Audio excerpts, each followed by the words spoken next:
Jade, the dreamstone Jade, the prophetic utterance Jade.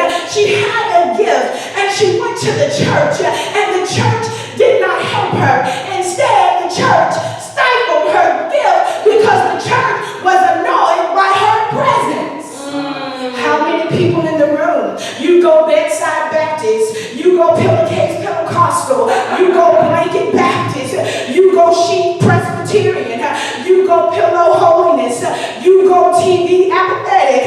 How many people in the room are not attending gatherings of believers because you had a gift and perhaps your gift was your identity, or perhaps your gift was some other kind of way that God made you, and now the church doesn't understand, so you're like Jane crying out in the streets, I know that you belong to God and I know that you have the power to help me.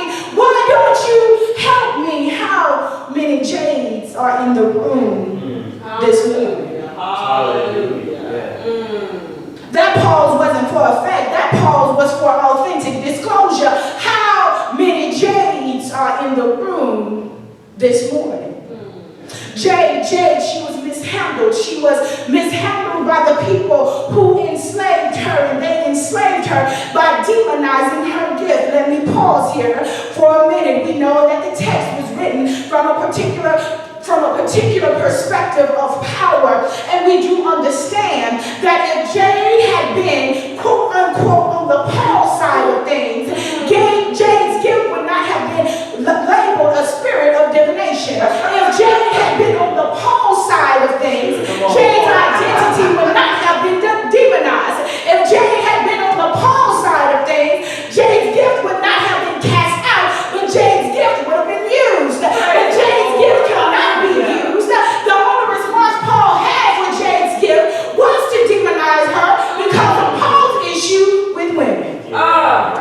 Let me pause here for a minute to talk to all the Jades in the room who are ready to tell the truth. I don't care who you are and what you are. I don't care how you define yourself or identify yourself. When you meet someone who wants to demonize how the very God of this world created you, they're doing so because of a deficiency within them, not because you're problematic to God.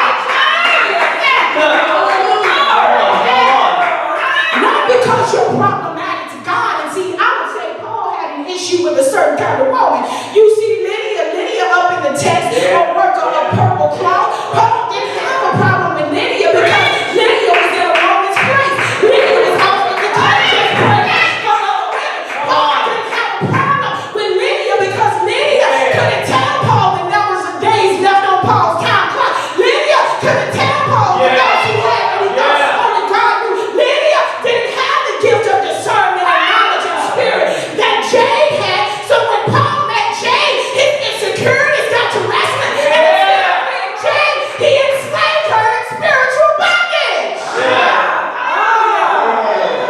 I'm walking heavy in the spirit this morning.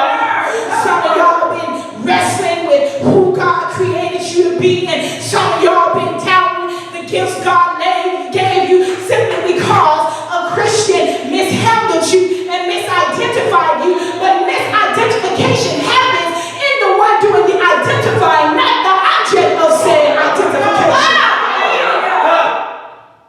Paul misidentified her because Paul himself had been miseducated. When we think about Paul in all other ways, some folks are still in bondage to his consciousness that he never intended to be a sacred text in the first place. It was just supposed to be a letter to some of the people he met on his journey, but it was canonized. It ain't Paul's fault. I don't blame him, but since we have him here,